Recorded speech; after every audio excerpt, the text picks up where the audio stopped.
Hello everyone, welcome to the third part of our series on HTML basics. Today we are going to talk of the internet before the web. Basically what we are going to discover mostly in this video is to understand the internet a bit, the web, and then why do we build websites and why do we have HTML as the basic building block for the website. So actually it's to let you see why we use HTML today. So it's kind of taking the history of HTML back to its origins and let us see what it does. So to start, we need to start by understanding what the internet is. Just like I wrote it in this my upcoming book, the difference between the internet and the web. So I detailed that here, which is going to be published very soon. So the whole idea is that the internet is a network, it's an interconnection of computers, just like you see like this bubble all around the web. And then as we know, computers usually store files, like we said the other time. Computers store files and folders, which we call in general resources. So these are resources. Back then in the 70s, in the early ages of the internet network, there was no easy way for people to share this kind of resources. It was a bit cumbersome. It was based on basic primitive software which will allow you to access every single resource differently. So what it means is if you open a book or a PDF file through the TCP/IP protocol or whatever solution you use, FTP or other things, then you just have that resource. There's no way for you to know, okay, this resource is related to another resource and so on and so forth. So it was very difficult until the 90s, or actually late 80s, which is 89, when Tim Berners-Lee, if I'm saying the name right, actually came up with the idea of the web. The web being a simple solution, although complicated today, being a simple solution to allow people to share the resources on the computers in a kind of harmonious way. And it made that possible by introducing a concept called the hyperlinking, hypertexting. So which means when we have a resource, we can link that resource to another resource using hyperlinking. So the hyperlinking was just a concept of using a small portion of a document and then making it clickable and then redirecting people to other resources. And that was really great. So imagine you have a book here, then in the book there's a small portion of the book which allows you to click and then go to another book. Or if we are not going to be too big, this can be simple resource. It might be just a text file which allows you to move from this text file to another text file, and on this same text file you also have an option of moving from there to another text file or so on and so forth. So you could move from one resource to another resource, which actually started the web as we know it today, a resources sharing platform. So that's why you know the web as such, with such names in place of resources. And that was done by identifying each resource with a unique name and unique address. So this is a long topic that I wouldn't like to go too deep. Probably we'll have different videos on it. So, and that was called the URI, Uniform Resource Identifier. So we could identify every single resource with a URI. So every single resource has that URI. So by having the URI of a resource, you could quickly access that resource. So before you point to another resource from one resource, you just need to indicate the URI and make it clickable.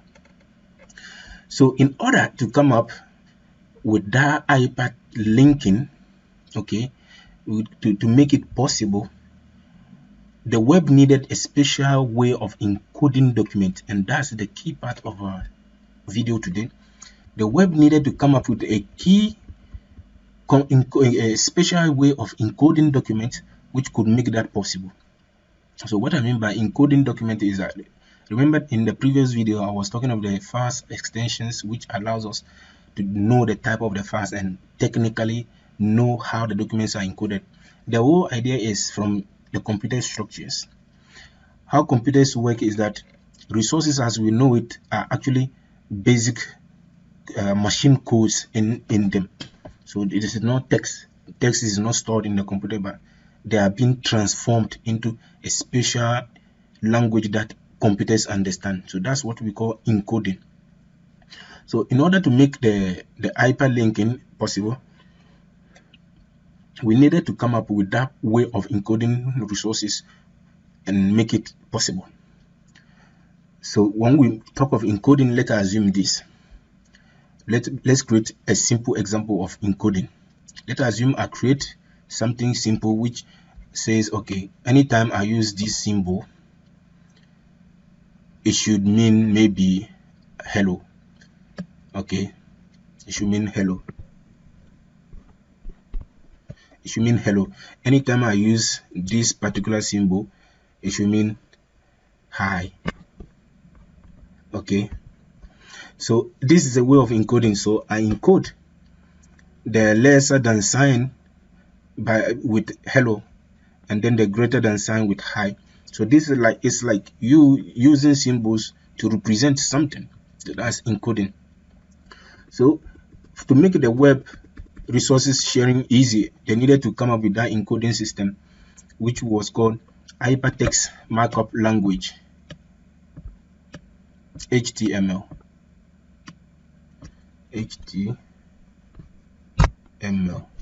So Hypertext Markup Language. The hypertext being the text on which we point our mouse to click and move to the next resource. So the hypertext is used as a moving point in hyper resources. All right, yes. So we use the hypertext. We create hypertext to create hyperlinks. So hypertexts are used to establish the hyperlinks between resources. So it's like the language to make up hypertext resources or hyperlinked resources. So that was the language they created, and that language was simple. So which means when we need to write symbols to represent something, just like I did right now. So in the hypertext language was that, okay, when we do this and we say, for example,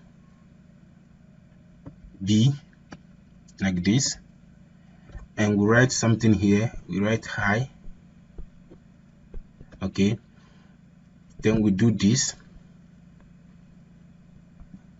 So that was one example of how the markup language was used to make it up the hypertext. So once we do that, we need something to be able to interpret this encoding into something readable for the person who accesses the resource. So let's assume this is a web resource which contains this. So we need something else to be able to come and read it and interpret it into something readable for human being. Obviously, what a human being would like to see here is just the hi without these cumbersome things.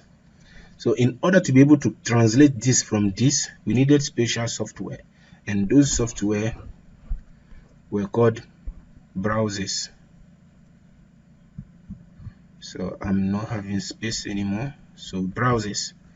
So the browser is that special software that is created to help us interpret the hypertext markup language into something readable for human being.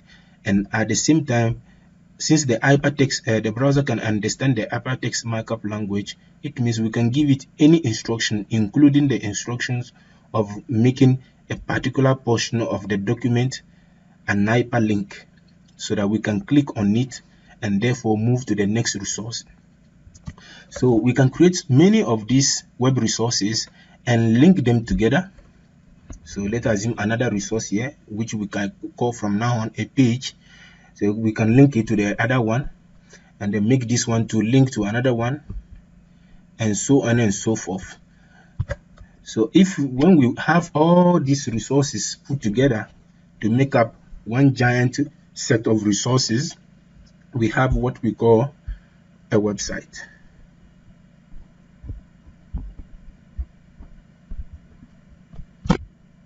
So from now on, as we are going to learn HTML. That is going to be our main challenge, learning how to write this hypertext markup language, and in order to encode, or in order to create nice documents like this that people can now access through their browser and preview the content we have. And by doing so, we are creating what we call websites. So you are building website by doing hypertext markup language, by using hypertext markup language. So in the next part of this series, we are going to start using the hypertext markup language to create web resources, which we call mostly web pages. So we are going to start creating web pages, and pages, and then make up a set of pages which we call now a website. So that will be the next part, in the next part of this series. So we are going to stop with the theories and now dive into writing the hypertext markup language. Welcome again to the series of web basics with HTML. Thank you for watching. Kindly consider liking, subscribing, and sharing with your friends. Bye.